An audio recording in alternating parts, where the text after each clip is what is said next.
Swipe Up, episode 235, the podcast where I share my unfiltered thoughts on the latest news and entertainment updates. I'm your host, Ray Taylor. A Harry Potter TV series is coming to Max, which is formerly HBO Max, with J.K. Rowling as executive producer. First off, the brand name change from HBO Max to Max, because they are rolling in all of the Discovery Channel reality TV show garbage, is dumb. It's dumb. Just makes you think Cinemax, not HBO, right? And their complaint is that the HBO brand is too good of a brand for people, and it will keep people from wanting to sign up because it's a brand that's associated with high quality. But anyway, this Harry Potter, because Hollywood and studios have no desire to actually pay people to create new content. They don't want to pay writers to write new stories. They don't want to pay people to license their original content. All they do nowadays is regurgitate, reboot, rebrand, repackage the same garbage. And it's not surprising considering how successful Harry Potter is. I happen to be a fan of the movies, never read the books, not a fan of J.K. Rowling at all. It is sad that she is the person that she is, and she holds the ignorant, prejudice, bigot views that she has. But, it's not something I'm excited for as far as a TV series, just because I'd rather see original, right? Like Beef. Amazing. Original, not based on anything. Breaking Bad, amazing, not based on anything. Right? But then you have all these shows like, oh, they bring back a spin-off of Lord of the Rings. Oh, or Game of Thrones, they bring back they did the Lord of the Rings one too. Spin-off show of that. Like all these shows based on properties that is like, okay. So this TV series has been greenlit by Max, which plans to remake the books over a 10-year period. That is insane. I imagine there's 10 books, and each book is going to be a season. The project will feature new leads, obviously. I think they're all too old to be going to Hogwarts these days. I'd love to see them. We're going to get Rupert Grint and Daniel Radcliffe and Emma Watson to look like small children again, to do the Sorcerer's Stone over a season. Not that any of those actors would want to work with J.K. Rowling again. Which is insane. A 10-year, this is like a massive bet on their part.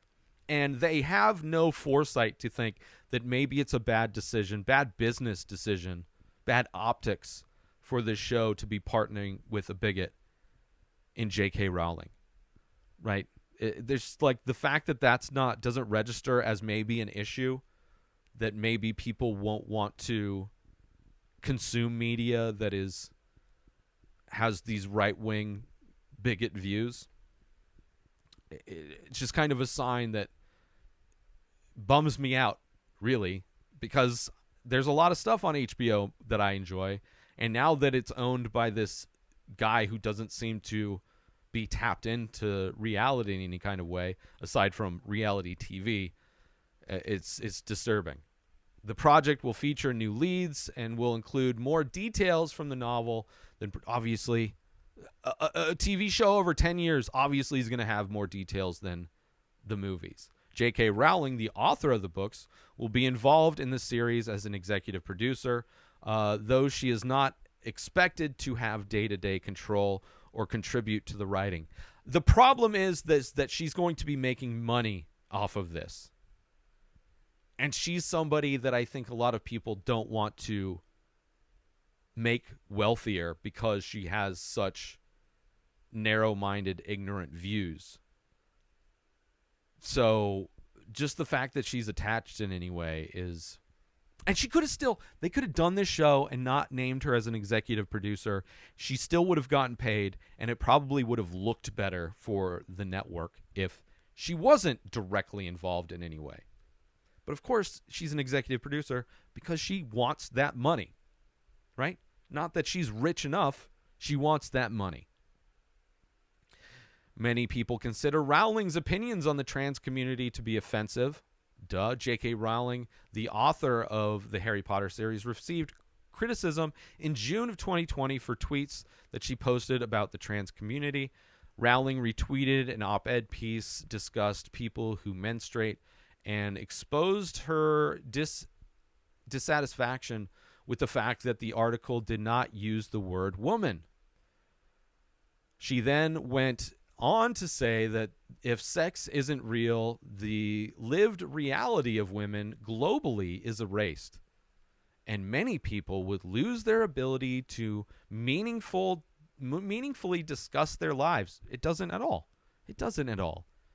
Adding more nuance to a topic doesn't eliminate it from existing. At all. Doesn't happen. Removing topics, doing what the fascists do, that is what would actually cause that to not be, right?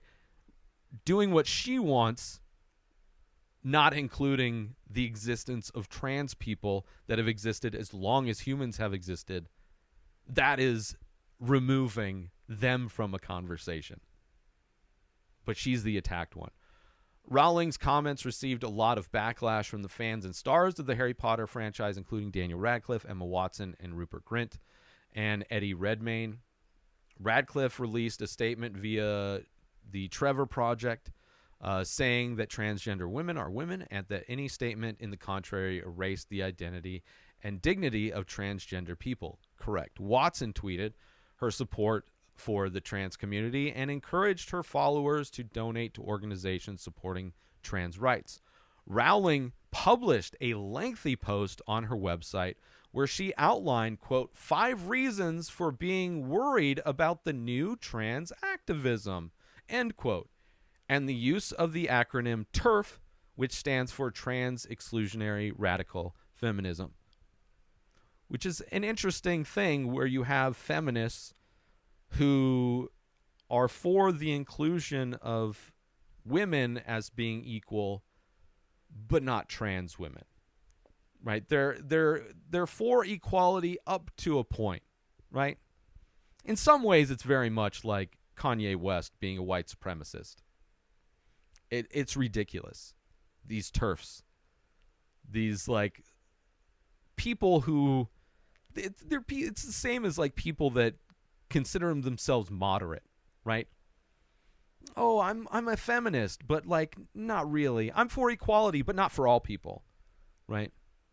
It's like a very weird hypocrisy where they want to still put down marginalized groups, but not their specific version of marginalized groups.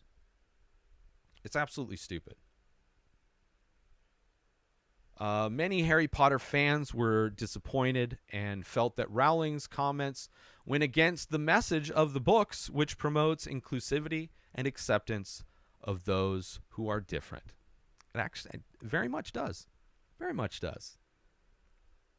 Although it's also a book series that Rowling is so comfortable with hate and hating certain groups that she invented hate speech for this group, for these books. She invented hate speech specifically for these stories she told. That's how connected she is to hate speech.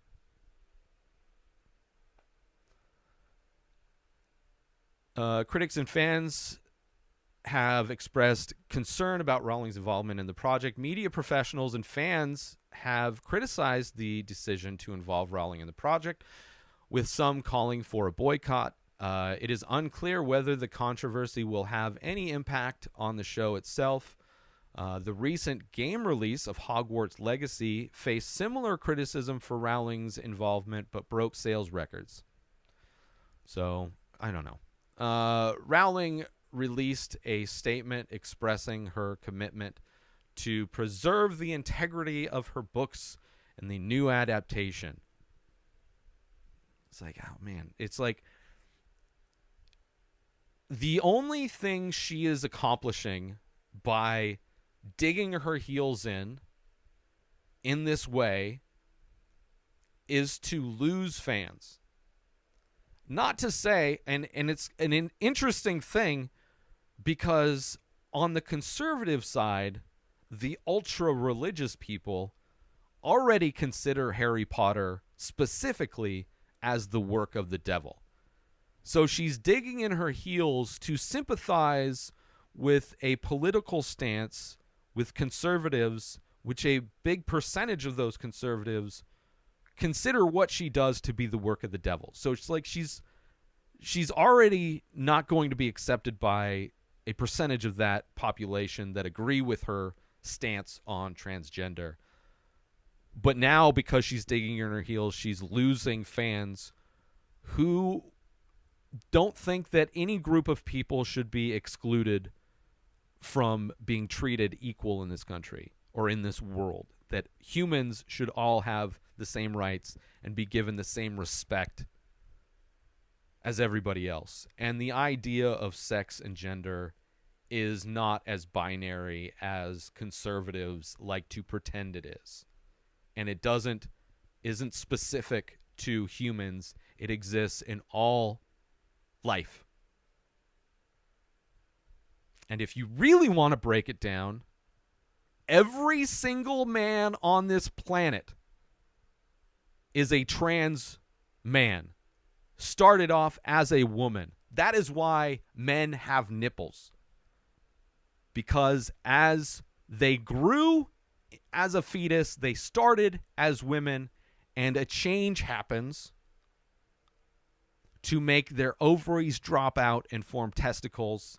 Their insides pop out to form a dick, but they keep their little nipples. They just don't produce the mammary glands to produce milk, although some men kind of do sometimes.